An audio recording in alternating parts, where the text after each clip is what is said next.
Og i dag skal vi lage noe helt sinnssykt deilig.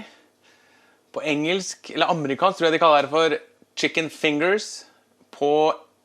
I Storbritannia tror jeg de kaller det for chicken strips. Og her hjemme kaller jeg det kylling med noe godt. Og det vi trenger er veldig lite faktisk. Det er veldig enkelt. Jeg har satt noen poteter som jeg bare skal koke med skallet på, som jeg har vasket. Så har vi kylling, egg, litt melk. Krydderet er panko, 150 gram cirka.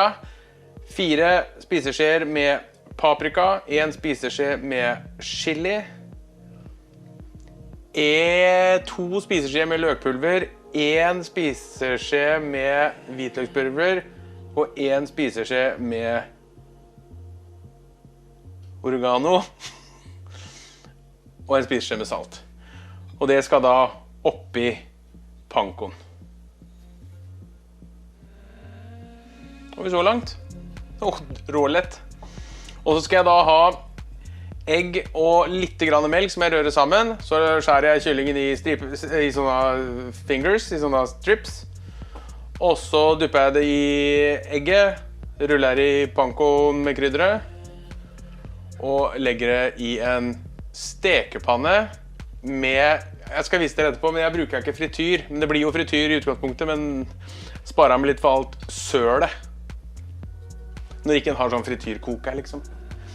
Men da kjører vi på bare. Da skal jeg blande det her, lage egga, skjære kyllingen, og så setter jeg på potetene først.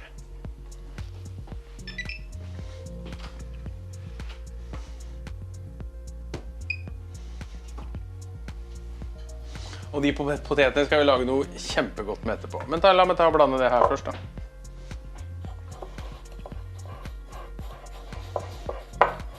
Bare ta tida til hjelp da. Ja!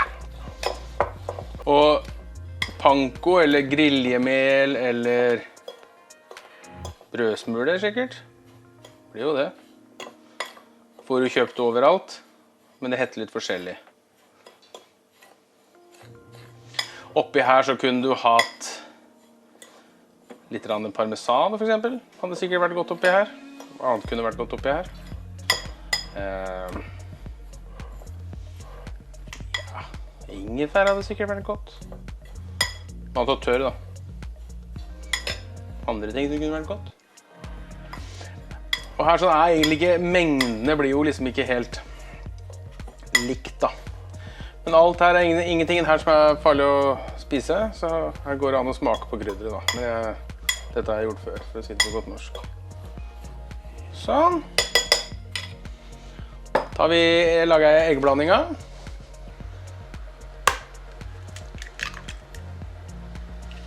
Så jeg bruker 3 egg.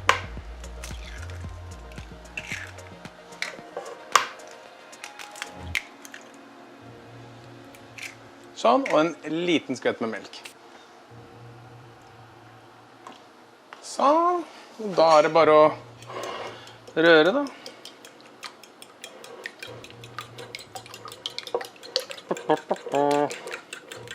Røre er god til.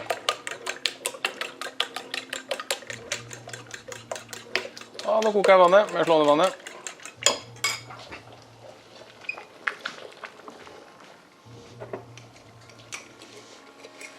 Og så må jeg ha salt i, og her har jeg ganske mye salt i. Det er ikke noe farlig her nå. Jeg tenker det er bra. Sånn, så får den opp på koken. Så rører vi litt igjen. Sånn. Det var det den. Skal jeg skjære kyllingen, da vil jeg vel veldig gjerne gjøre det på noe annet. Sånn.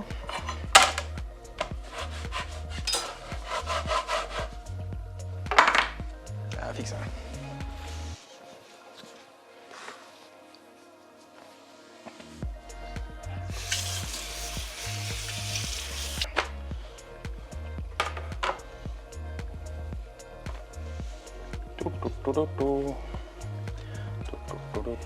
Sånn.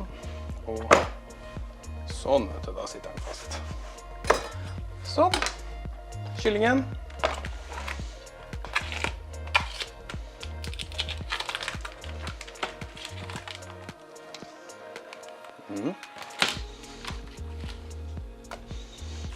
Jeg lukter alltid på kylling etter jeg fikk noe dårlig kylling en gang. Det var helt...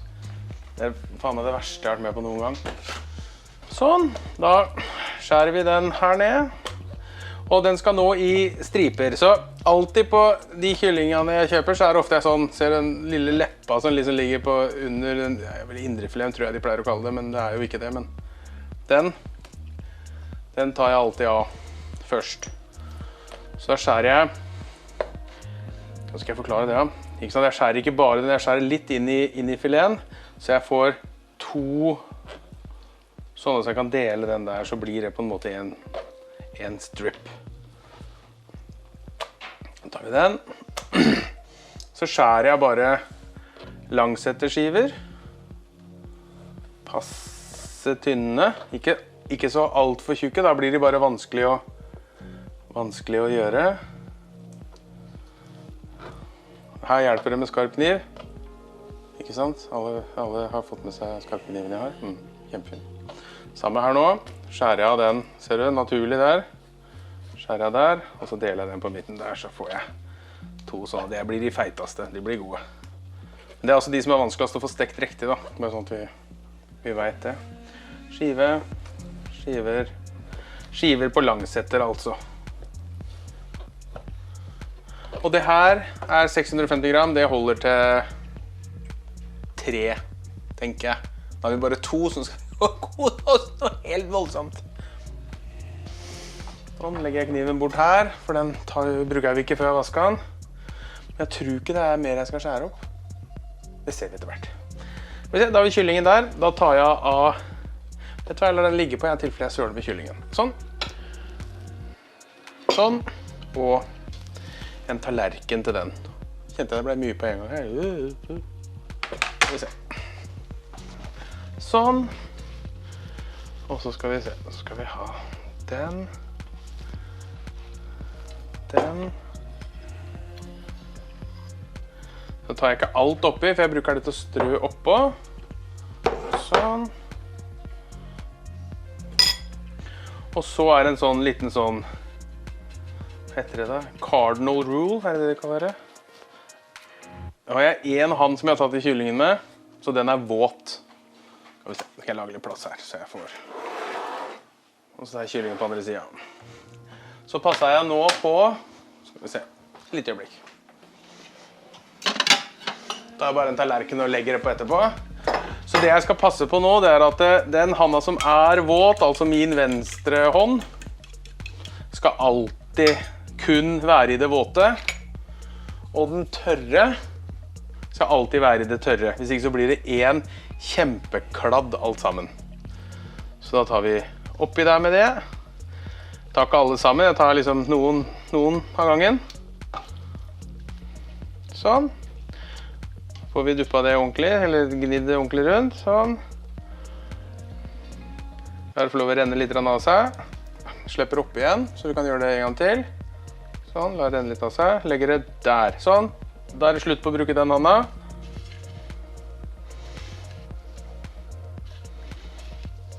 Og så dusper jeg det bare rundt i den. Passer jeg på at ikke jeg tar i det våte med den handa. Sånn, så bare legger jeg det på en tallerken. Der, ny opp. Og jeg skal love deg, du går i spinn etter hvert, skjønner du. I hvert fall jeg. Sånn. Så tar jeg den vi har spart litt i nå, bare heller oppå siden den var så svær. Sånn. Da holdt jeg på å ta feil hånd. Jeg kjente inn i huet mitt at jeg holdt på å ta feil hånd. Sånn.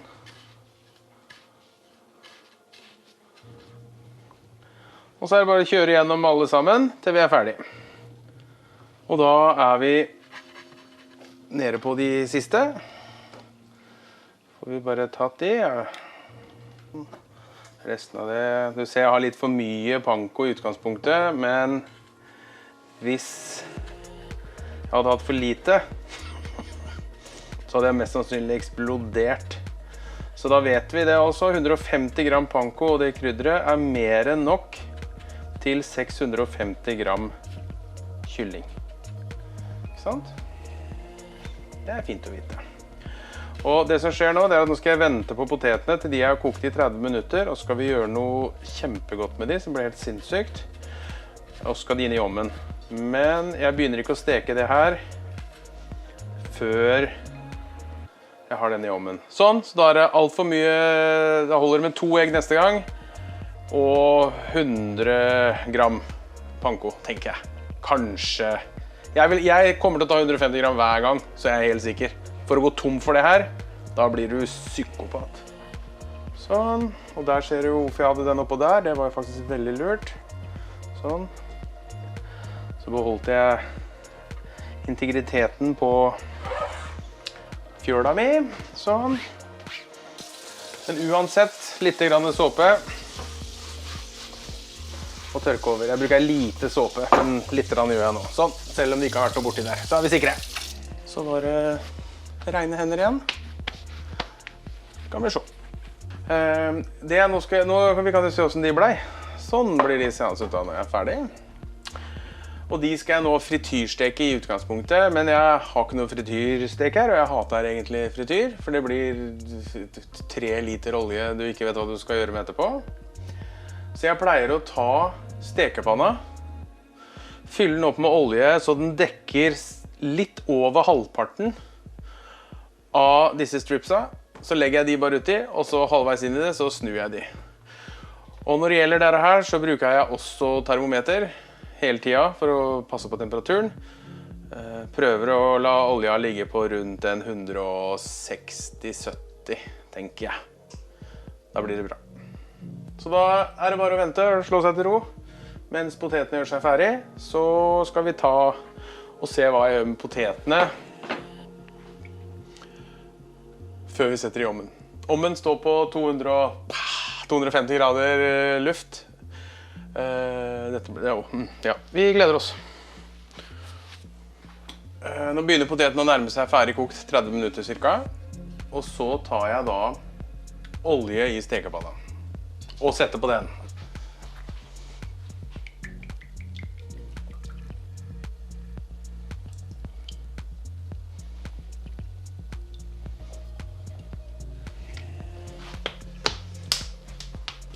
I den stekepanna jeg har, så er det under en halvliter jeg bruker. I stedet for 2-3 i en sånn kasserolle. Det tar litt lengre tid å gjøre det her, men veldig, veldig bra. Setter jeg bare den på litt, så den får grunnvarme, og så finner vi riktig varme etter hvert.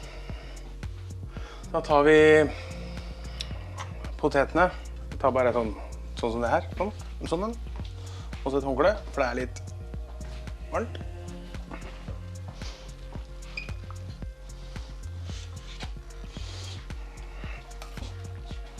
Heller av vann, ja. Jeg gjør det, ja.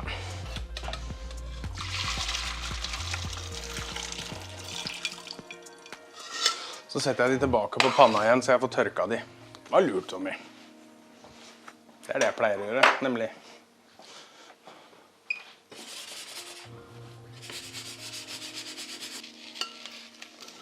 Jeg heller de bare på her. Ouch. Sånn. Og det vi skal gjøre med de nå, skal vi legge de litt sånn utover. Her sånn er cirka 2 poteter til hver. Litt grann olje. Og trenger den egentlig ikke noe mer, jeg synes ikke det i hvert fall, noe mer salt, for nå har jeg saltet vannet ganske godt, så nå er det masse salt på skallet. Det er litt olje oppå. Sånn, ikke så alt, bare sånn. Sånn, kanskje litt mye, men det gjør ikke noe, det er bare godt. Og så tar vi en kopp som er sånn glatt under. Og da er det viktig at du tar den beste, fineste koppen som finnes, nemlig syrskarkoppen. Kan ikke skjønne hvordan den har havnet hjemme hos meg. Må ikke si det noen. Og så har jeg en skje. Den skje har jeg bare til å skrape av med, for det hender det sitter fast. Og så tar jeg og knuser poteta.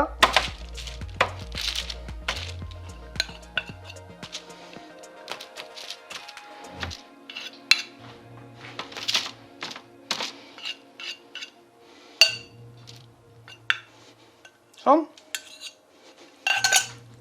Så putter jeg det bare inn i ovnen. Det tar litt tid, så mens vi gjør det, så steker vi det andre, for det går forholdsvis fort, altså.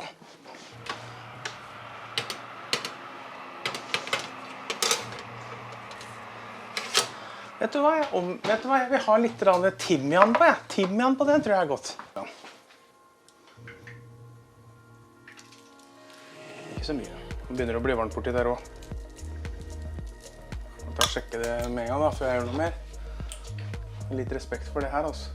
Da putter jeg det inn i.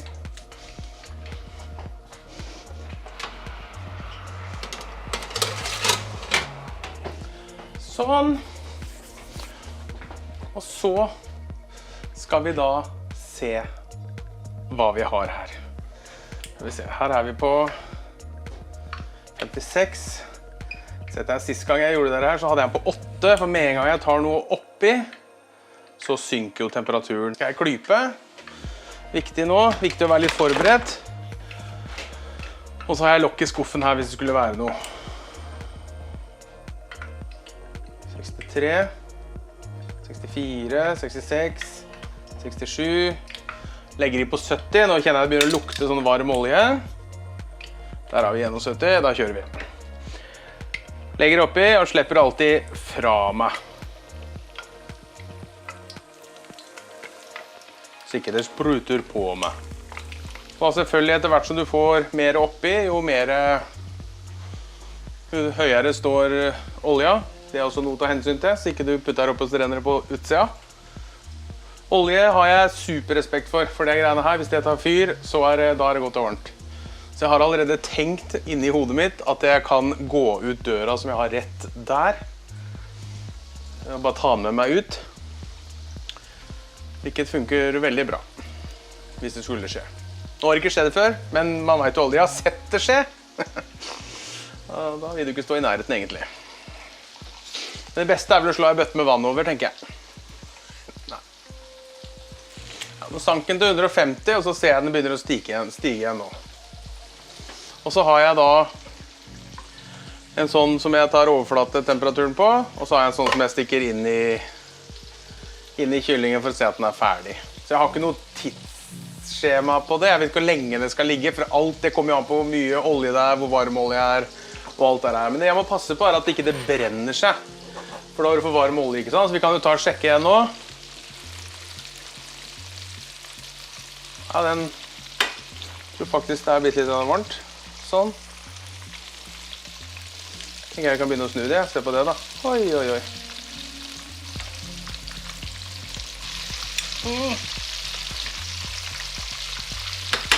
Sånn. Se hvordan vi ligger an her nå. Nå ligger vi på 156, altså det er litt, ja, jeg tenker det er bra, ser ut som det er bra da. Men jeg begynner på 170 for jeg synker med en gang du legger på. Og så har jeg laget bare en sånn, ellers har jeg bare tatt en tallerken og tatt bare sånn kjøkkenhåndkle og kjøkkenpapir oppå, som jeg legger det på så ikke det blir, så olja har et sted å forsvinne. Den tjukkeste av de nå har 60 grader. Så jeg tenker at vi må ha den nærmere 70 på kylling. Jeg skal bare sjekke at ikke det brenner seg under. Neida, det ser ut til å gå bra. Der har vi over 70 grader. Da tar jeg den. Skal vi se. Tar jeg bare en og en ut. Og så...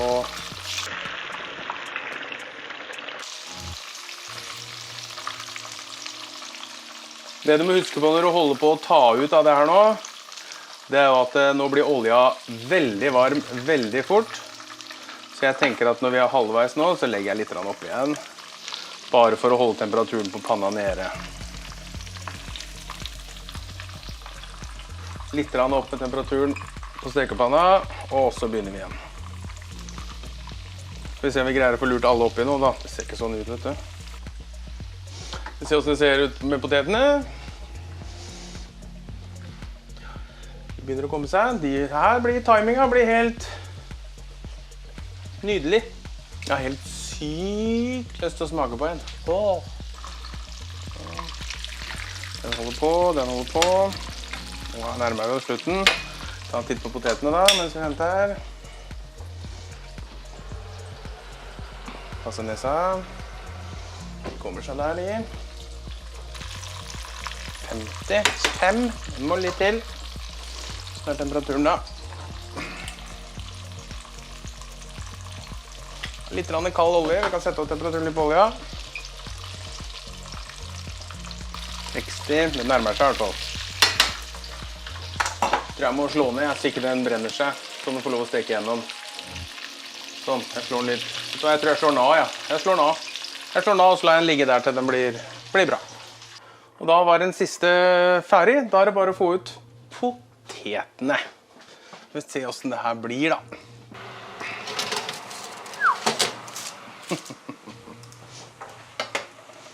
På de, ja.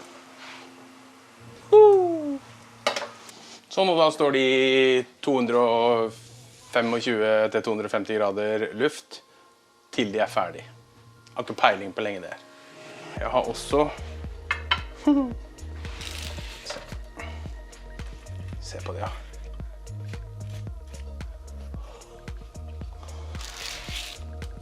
Og her får du jo da sprø sånn potetskrell med salt på. Det er jo potetgull, det. Sånn, og så har jeg tatt, som jeg hadde i kjøleskapet, så hadde jeg en hvitløksrømme. Det ligger litt i navnet hva hvitløksrømme er. Vi kan bare kjapt ta hva det er. Det er hvitløk og rømme. Jeg synes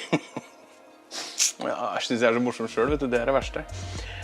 Jeg bruker cirka 2 hvitløksfedd, eller et stort, oppi en pakke med rømme. Litt salt og bitte grann sitronsaft. Og da, vet du, har vi noe å duppe det her i. Skal vi se. Her er det selvfølgelig også lov til å ha ketchup ved siden av da, hvis den vil det.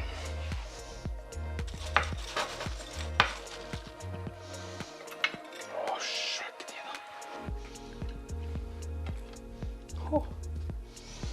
Bare ta og gi oss det her når det ser nok ut. Hva tenker vi der? Der cirka. Litt nevnt det. Sånn. De er lov å spise med fingrene. Sånn. Så gjør vi bare sånn for det vi kan.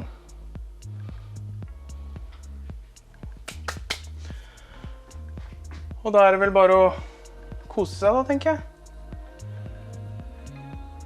Tør jeg vippe på den her også da? Vi prøver. Fy faen. Koser vi oss.